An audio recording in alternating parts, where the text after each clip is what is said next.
पवनचक्की खंडणी प्रकरणातला प्रमुख आरोपी वाल्मिक कराडला आज केस कोर्टामध्ये हजर केलं जाईल। कराड सध्या सीआयडी कोठडीमध्ये आहे आणि आज त्याची कोठडीची मुदत संपतीये। दरम्यान कराडच्या आवाजाचा नमुना सीआयडीने घेतलाय। 2 कोटींच्या खंडणी प्रकरणाच्या तपासात कराडच्या आवाजाचा नमुना महत्त्वाचा ठरणार आहे। कराडसह विष्णू चाटेच्या आवाजाचाही नमुना घेण्यात आलाय।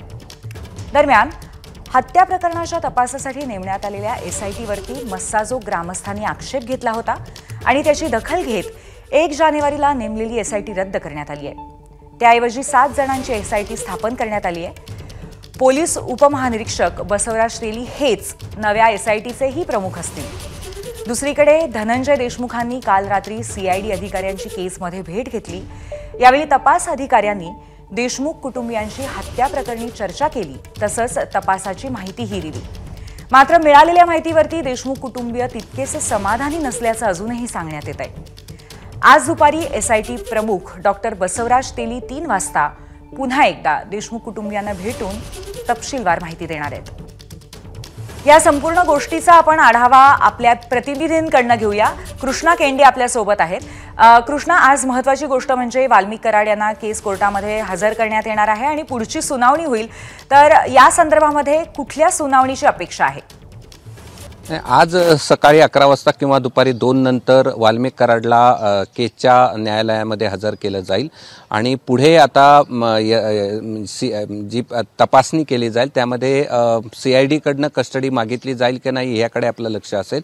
मात्र आत्तापर्यंतचा जो कोर्टाचा जो कामकाज असतं त्यानुसार सीआयडीला सांगावं लागेल की गेल्या 14 दिवसामध्ये त्यांनी नेमका वाल्मिक कराडाचा काय काय तपास केलेला आहे, काय काय त्यातनं गोष्टी समोर आलेल्या आहेत आणि काय काय या सगळ्या खंडणी प्रकरणातनं निष्पन्न झालेलं आहे आणि काय निष्पन्न व्हायचं बाकी आहे। आणि त्यामुळेच या काही गोष्टी आहेत ज्या निष्पन्न व्हायच्या बाकी आहेत त्या देखील कोर्टासमोर सांगितल्या जातील आणि त्या अनुषंगानं सीआयडी पुन्हा एकदा कस्टडी मागेल आणि त्यामुळे कोर्ट नेमके सीआयडी किती दिवसाची कस्टडी मागते आणि त्यानंतर कोर्ट किती दिवसाचं देतं की एमसीआर करतं हे पाहणं महत्त्वाचं असेल। आज हा एक भाग झाला।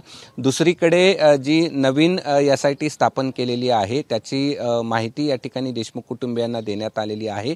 आता ते या नवीन एसआयटीवर समाधानी आहेत की त्यामध्ये काही अधिकाऱ्यांवर त्यांचा आक्षेप आहे हे देखील आज त्यांच्याकडनं स्पष्ट केलं जाईल। तेली जे मुख्य अधिकारी आहेत सीआयडीचे ते देखील आज 3 वाजता या सगळ्या प्रकरणामध्ये देशमुख कुटुंबियांची भेट घेतील। त्यांना तपासासंदर्भातल्या ज्या काही बाबी समोर आलेल्या आहेत सीआयडीच्या तपासात त्या सांगितल्या जातील। एक फरार आरोपी आहे त्याच्या शोधासाठी सीआयडी काय करत आहे हे देखील त्यांच्यापर्यंत सांगितलं जाईल आणि पुढे त्यांना काय काय अपेक्षित आहे आणि कशा पद्धतीनं या सगळ्या प्रकरणाचा तपास ते करतायत हे त्यांना सांगितलं जाईल। मात्र सर्वात महत्त्वाची गोष्ट आहे की आज कराडचं नेमकं काय होतंय की एमसीआर होतंय की पुन्हा सीआयडीची कोठडी त्याला दिली जाते हे पाहणं महत्त्वाचं असेल आणि दुपारी साधारणपणे 3 वाजता हे सर्व स्पष्ट होईल किंवा 11 वाजता जर हजर केलं तर 12 वाजेपर्यंत या बाबी स्पष्ट होतील।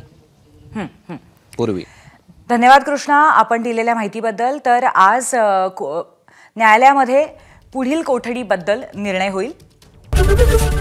एबीपी माझा, उघडा डोळे बघा नीट।